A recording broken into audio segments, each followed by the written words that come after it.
And now it is my honor to introduce a leader who has been on the front lines of fighting for reproductive freedom, a leader who is traveling our country to elevate the voices of many women who are so impacted by this issue, a leader who is an inspiration to women and girls everywhere, our Vice President, Kamala Harris.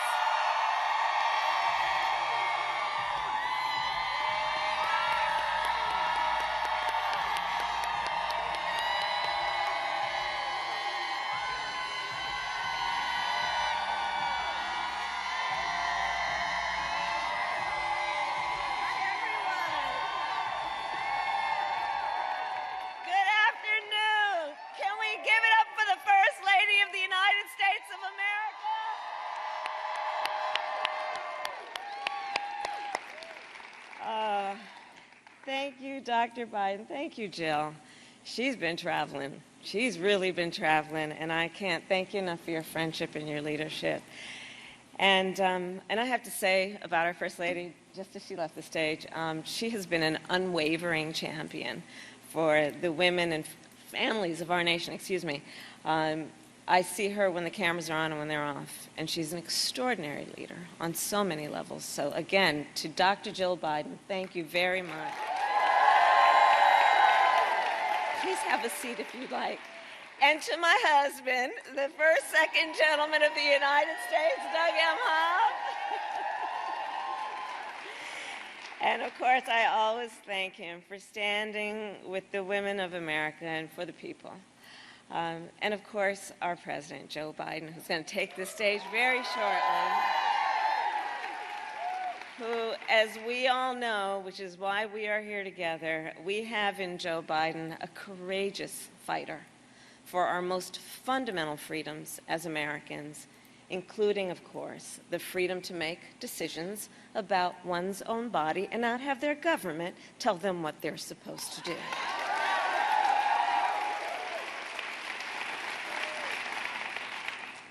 And of course, today, that freedom is under profound threat. We all know 19 months ago, the highest court in our land, the Court of Thurgood and RBG, took a constitutional right from the people of America, from the women of America. And in the 19 months since, in states across our nation, extremists have proposed and passed laws that criminalize doctors and punish women, laws that make no exception even for rape and incest. And let us all agree, one does not have to abandon their faith or deeply held beliefs to agree the government should not be telling her what to do with her body.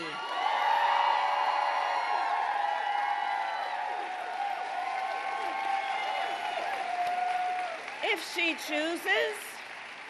she chooses, she will consult with her pastor, her priest, her rabbi, her imam, but it should not be the government telling her what they think is in her best interest. And note, while these extremists say they are motivated by the health and the well-being of the women and children of America, in reality, they ignore the crisis of maternal mortality.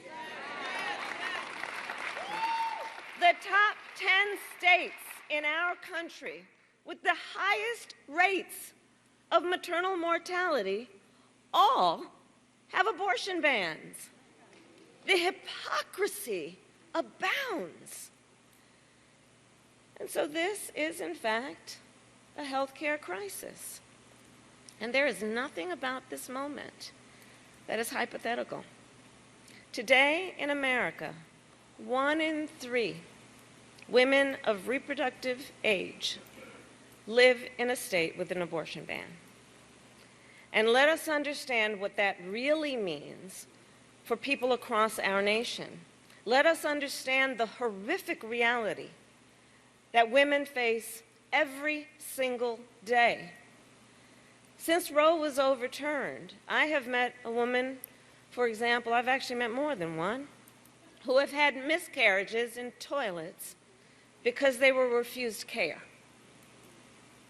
I have met women who went to the emergency room and who were turned away because doctors were afraid they would be thrown in jail for providing care. Just yesterday, I was in Wisconsin for the first stop of my National Fight for Reproductive Freedoms tour.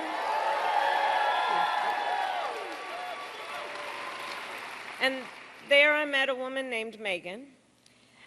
Because of a law that Wisconsin passed in, get this, 1849, that extremists then used in current day to stop abortion, Megan had to go to Minnesota to leave the state she calls home to receive the care that saved her life.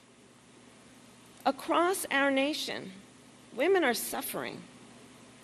And let us be very clear about who is responsible.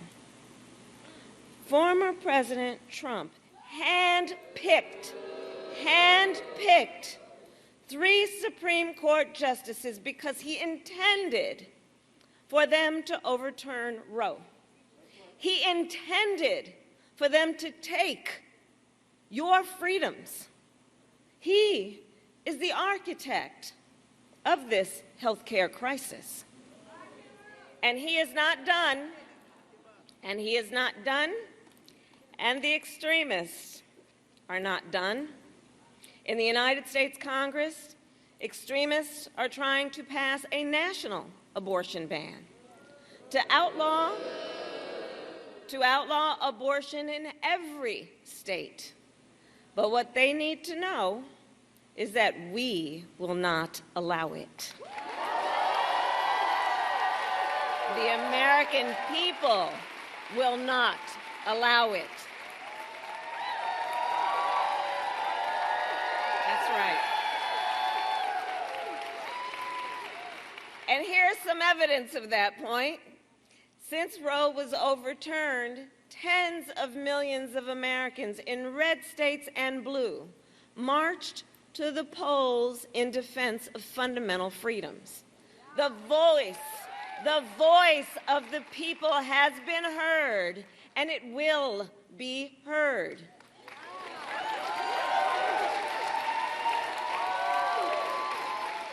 So today, I ask the people here in Virginia, are you ready to make your voice heard? Do we trust women? Do we believe in reproductive freedoms? Do we believe in the promise of America? And are we ready to fight for it? Good. And when we fight, we win. God bless you, and God bless America.